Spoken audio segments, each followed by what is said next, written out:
मित्रों, आज के वीडियो में आपका स्वागत है। आज से पहले अकाउंटिंग टर्म के बारे में बताया गया था। पिछले वीडियो में गुड्स के बारे में बताया गया था जो 14 नंबर पर था। आज आपको ट्रेड रिसीवेबल के बारे में बताया जाएगा। ट्रेड रिसीवेबल क्या है? ट्रेड माने व्यापार और रिसीवेबल माने जिससे प्राप्त होना हो। ठेठ भाषा में अर्थ हुआ व्यापारिक प्राप्य। देखिए, the word trade receivable refers those amount which are receivable on account of credit sales of goods and service rendered by business organization in normal course of business। कह रहा है व्यापार में, इसको समझिए, इसका हिंदी बोल रहे हैं कि किसी भी व्यापारिक संस्था द्वारा किसी दूसरे पक्ष को माल उधार बेचा जाता है या कुछ सेवा प्रदान किया जाता है उधार, उसके एवज में उस व्यक्ति से यानी क्रेता से एक विपत्र मिलता है या उसको कुछ समय के लिए उधार देते हैं, इसी तरह से बाकी लगा देते हैं, तो उसको कहेंगे देनदार। जब देनदार से कुछ समय के बाद कुछ रुपया मिल जाए तो देनदार खत्म। लेकिन वही देनदार अगर रुपया नहीं देना चाहता है तो उसके बदले में बिल सर्टिफाई करके दे देगा। तो इस दोनों से जो प्राप्त राशि होता है उसी को ट्रेड रिसीवेबल कहते हैं। यानी फिर से सुन लीजिए, व्यापार में उधार माल बेचने के एवज में जिसको हम बेचते हैं उससे भविष्य में जो पैसा प्राप्त होता है उसी को ट्रेड रिसीवेबल या व्यापारिक प्राप्य कहते हैं। इसका हिंदी भी देखिए, उधार माल बेचने के लिए और या सेवा प्रदान करने के लिए किसी बिजनेस ऑर्गेनाइजेशन द्वारा किसी थर्ड पार्टी को बेचते हैं और उसके बदले में जो हमको राशि प्राप्त होना है उसी को ट्रेड रिसीवेबल कहते हैं। प्राप्त होना है, ठीक। ट्रेड रिसीवेबल में दो चीज शामिल होता है। एक देनदार, एक को डेटर कहते हैं। ये ट्रेड रिसीवेबल में इसमें दो चीज शामिल है। पहला का नाम है डेटर्स और दूसरे का नाम bills receivable. Bills receivable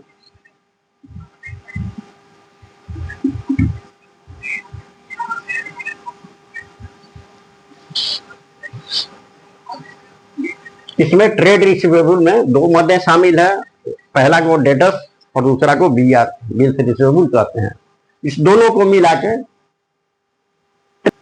trade receivable में जो पहला मद शामिल है उसको देनदार, अंग्रेजी में डेटर्स कहते हैं। अब देनदार का अर्थ समझिए। देनदार उस व्यक्ति को कहते हैं जिसको हमने उधार माल बेचा और अभी तक कुछ भी या आंशिक रूप से रुपया प्राप्त नहीं हुआ है यानी बाकी लगा है। जब एक व्यक्ति किसी दूसरे व्यक्ति को उधार माल बेचता है या उधार में सेवा प्रदान करता है और अभी तक राशि प्राप्त नहीं हुआ है, तो जिस व्यक्ति को बेचे हैं माल और अभी तक उससे प्राप्त नहीं हुआ है उसी को देनदार कहते हैं। जब तक राशि पूरा नहीं मिल जाता है तब तक ये देनदार कहलाएगा। आंशिक, पार्टली या कंप्लीट पेमेंट जब तक नहीं हो जाए इनको हम देनदार कहेंगे। एक उदाहरण ले लीजिए। ए बी से माल बेचता है 20,000 का। 20,000 का माल बेचा, इसने असमर्थता जताया कि हमारे पास अभी पैसा नहीं है, हम भुगतान नहीं करेंगे। तो ये बी ए के लिए देनदार माना जाएगा 20,000 रुपये के लिए। और जब तक पेमेंट नहीं किया जाएगा बी के द्वारा तब तक ये देनदार होंगे, डेटर्स।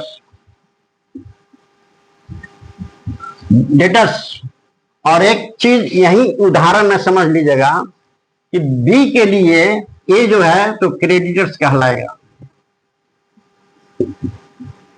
क्या कि आगे मिलेगा।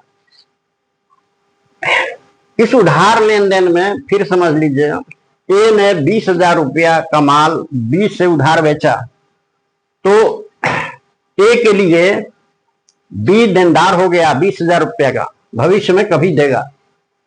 अगर आप ये सोचिए 10,000 दे दिया, 10,000 बाकी रहा, तो 10,000 के लिए देनदार होंगे, यानी जितना रुपया बाकी होता है उसी के लिए देनदार होते हैं।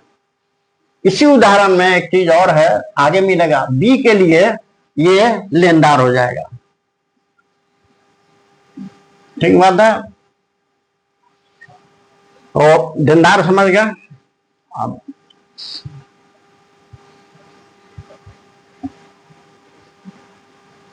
दूसरा मद शामिल है, उसको कहते हैं बिल्स रिसीवेबल। बिल्स रिसीवेबल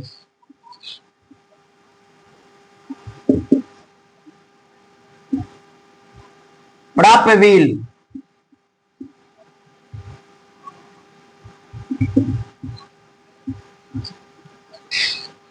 ये प्राप्य बिल यानी जिस बिल का रुपया हमको प्राप्त होना है वो हमारे लिए प्राप्य बिल होगा। उदाहरण दीजिए, उदाहरण से समझिए तो ज्यादा बेहतर होगा। राम 10,000 रुपए का माल मोहन को बेचता है। राम 10,000 रुपए का माल मोहन को बेचता है, तो इतना ही पर अगर समझा जाए तो मोहन जो है सो राम के लिए देनदार हो गया, अभी कुछ देर पहले बताया गया था, और मोहन के लिए राम लेनदार हो जाएगा। लेकिन अब आगे बढ़िए, राम 10,000 का माल बेच दिया मोहन से उधार, लेकिन मोहन कहता है कि अभी हम पेमेंट करने की स्थिति में नहीं है, अभी नहीं, भविष्य में 2-3 महीने तक पेमेंट हम नहीं करेंगे।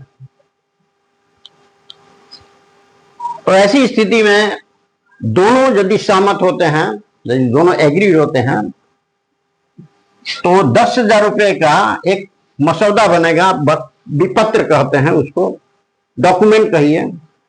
यह डॉक्यूमेंट ही बनाएगा और इसके पास भेजेगा। इसमें लिखा रहेगा कि मोहन 10,000 रुपए का माल राम से खरीदता है, या कहिए कि राम 10,000 रुपए का माल मोहन से बेचा। मोहन इस रुपए का भुगतान 3 माह बाद करेगा, तो 3 महीने तक रुपया रुका रहा। यही मसौदा बन गया। उसमें इतना बात लिखा गया कि 10,000 रुपए का माल बेचा मोहन से, मोहन 10,000 रुपए का माल खरीदा और इसका भुगतान 3 महीना के बाद करेंगे, और इस प्रपत्र पर ये दस्तखत करके भेज दिया, इसको सिग्नेचर किया, एक्सेप्ट किया, एक्सेप्ट। तो मोहन जैसे ही उस पर दस्तखत किया, यह प्रपत्र बिल कहलाएगा। सुनिए ध्यान से, राम ने 10,000 रुपए का माल बेचा मोहन से, और उसी रुपए के लिए मोहन ने कहा कि हम 3 महीना तक रुपया नहीं देंगे, तो राम ने एक प्रपत्र तैयार किया, कागज मसौदा बनाया कि 10,000 रुपए का भुगतान मोहन 3 महीना के बाद करेंगे। यह मसौदा इनके पास भेजा कि दस्तखत कीजिए, और ये दस्तखत करके फिर राम के पास लौटा दिए। तो यह मसौदा जैसे ही दस्तखत किया मोहन इस पर, यह बिल कहलाएगा, यह बिल्स कहलाएगा। राम के लिए क्या होगा? Bills receivable. राम के लिए बिल्स रिसीवेबल।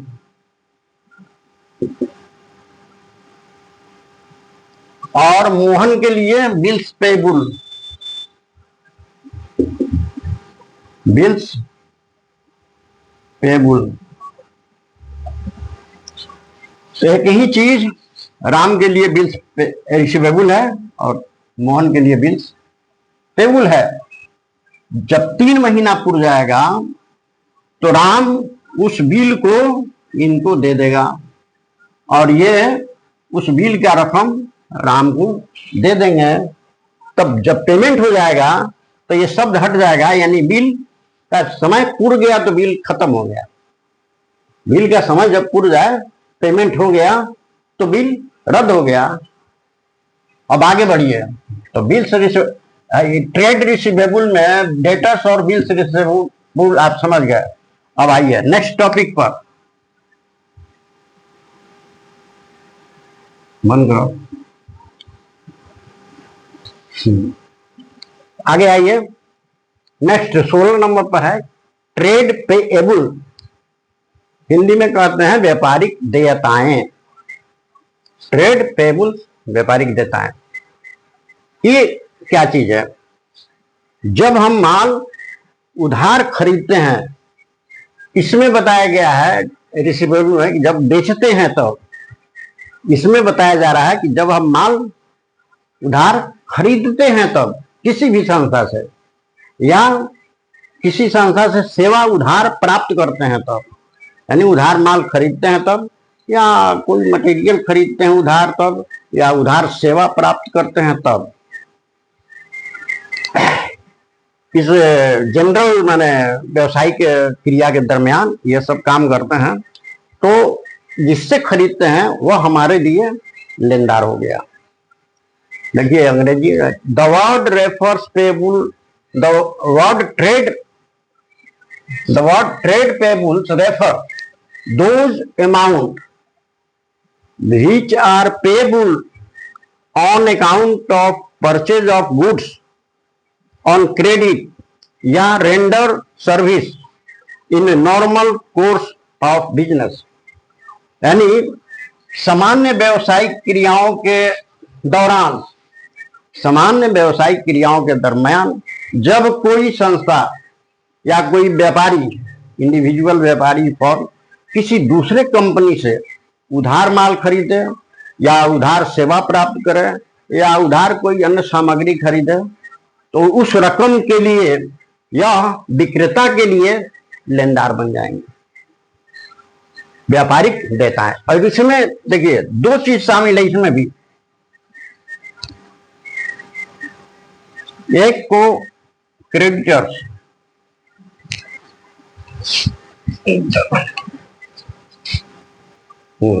देखिए आगे बढ़िए। इस ट्रेड पेबल में दो मदें शामिल हैं, एक को कहते हैं क्रेडिटर्स जिसका अर्थ होता है लेनदार, हिंदी में इसे लेनदार कहते हैं, और दूसरे को बिल्स पेबल यानी दे बिल कहते हैं, दे बिल। देखिए ये दोनों ट्रेड पेबल्स के ही पार्ट हैं। क्रेडिटर्स का मतलब होता है लेनदार।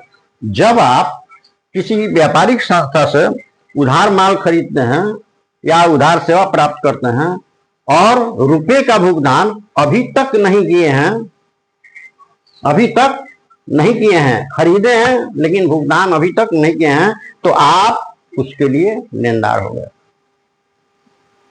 ठीक, अब जब रुपया पेमेंट कर दीजिएगा तो लेनदार सब खत्म हो जाएगा।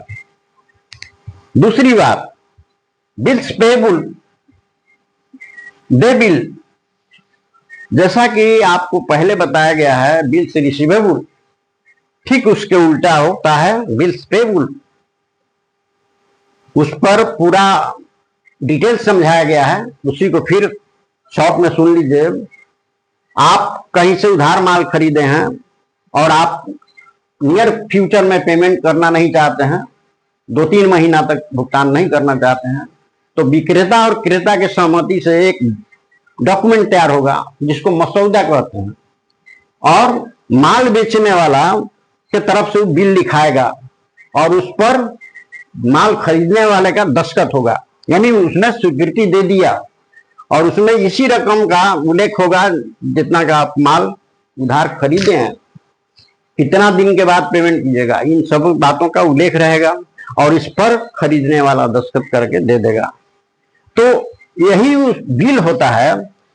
खरीदने वाले के लिए बिल्स पेबल हो गया और बेचने वाले के लिए बिल्स रिसीवेबल हो गया, जैसे इसमें बताए थे डिटेल्स उदाहरण के साथ। ठीक है, आगे बढ़िए।